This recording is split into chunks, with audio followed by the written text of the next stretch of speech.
दोस्तों, आप सभी का स्वागत है। आज मैं कक्षा LKG के कंप्लीट सिलेबस को लेकर आया हूँ, चाहे वो किसी भी बोर्ड का हो। अभिभावक की ये समस्या दूर करने के लिए मैं छोटा सा प्रयास कर रहा हूँ। तो चाहता हूँ कि सबसे पहले आप हमारे इस चैनल को सब्सक्राइब कर दें और बेल आइकन को जरूर दबा दें ताकि सारी वीडियो आपको मिलती रहे। तो चलिए बिना लेट करते स्टार्ट करते हैं क्लास LKG का इंग्लिश का वो सिलेबस जो आपके बच्चे के लिए बहुत ही महत्वपूर्ण है। सबसे पहले बच्चों को स्टैंडिंग लाइन और फिर स्लीपिंग लाइन सिखाया जाता है, स्लैंटिंग लाइन और फिर राइट स्लैंटिंग लाइन, उसके बाद अप कर्व और डाउन कर्व सिखाया जाता है। हालांकि बच्चों को नर्सरी में भी यह पार्ट पढ़ाया जाता है। घबराइए नहीं, आज की इस वीडियो में हम पूरी जानकारी आपको देंगे ताकि आगे आने वाले समय में आप अपने बच्चों को कंप्लीट क्लास की पूरे पाठ्यक्रम को सिखा सकें।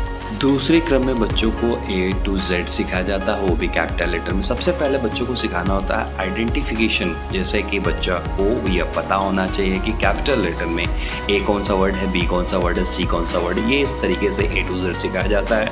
उसके बाद क्रम आता है राइटिंग का। उसके बाद ऑब्जेक्ट मतलब कोई भी फिगर के साथ, जैसे A फॉर एप्पल, यानी एप्पल का फिगर होना चाहिए और उस बच्चे को समझ में आना चाहिए। इस तरीके से बच्चों को A to Z सिखाया जाता है। इन क्लासों में बच्चों की राइटिंग पर विशेष ध्यान देने की आवश्यकता होती है। बच्चों को जब कैपिटल लेटर अच्छे से आ जाए तो उन्हें स्मॉल लेटर की तरफ आगे बढ़ना चाहिए, A to Z। फिर से उन्हें ABCD को सिखाना होता है आइडेंटिफिकेशन के माध्यम से। और फिर उसके बाद बच्चों को बिल्कुल राइटिंग करानी होती है।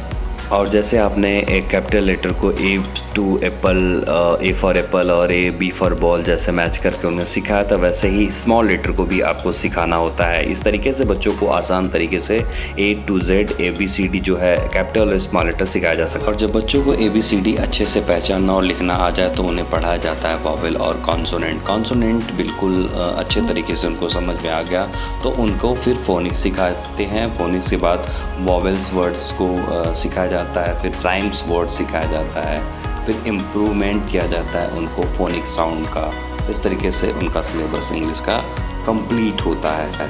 साथ ही साथ बच्चों को अपोजिट वर्ड सिखाए जाते हैं। अपोजिट होता क्या है, ये कॉन्सेप्ट आपने बच्चों में बिल्ड कर दिया तो आपका काम समाप्त हो जाता है। तो मैं चाहता हूँ कि आप बच्चों को पढ़ाएं और उनको प्यार से गेम खेलकर इन चीज़ों को अच्छे से समझाएं ताकि बच्चों का पाठ्यक्रम उनके लिए गेम हो, ना कि पढ़ाई। इंग्लिश का इतना ही कोर्स होता है। उसके बाद नंबर आता है मैथ्स का। मैथ्स में प्री मैथ्स हम कॉन्सेप्ट सिखाते हैं जिसमें same different, big small, tall short और मोर लेस सिखाया जाता है। साथ बच्चों को 1 से 10 तक बिफोर, आफ्टर, बिटवीन नंबर्स को सिखाया जाता है कि ये कैसे होते हैं, बिफोर क्या होता है, आफ्टर क्या होता है, बिटवीन क्या होता है। ये कॉन्सेप्ट उनके अंदर देना होता है।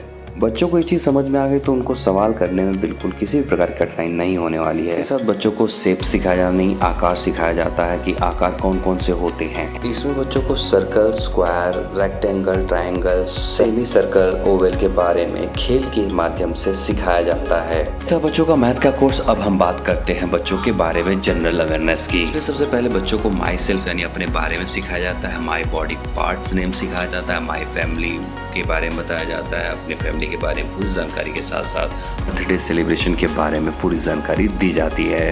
बच्चों का अगला टॉपिक होता है हु हेल्प अस, हमें कौन मदद करता है। वो कौन से लोग हैं जो हमें मदद करते हैं, doctor, teacher, policeman, postman, carpenter, farmers. इनके बारे में बिल्कुल पूरे अच्छे से जानकारी दी जाती है और ये क्या करते हैं, ये इनका कॉन्सेप्ट होता है। यही जनरल अवेयरनेस के साथ बच्चों के पाठ्यक्रम को जल्द ही हम लेकर आने वाले। तो आशा करता हूँ कि आपको ये वीडियो अच्छी लगी होगी। तो चैनल को सब्सक्राइब और शेयर करना ना भूलें। आपका बहुत बहुत धन्यवाद।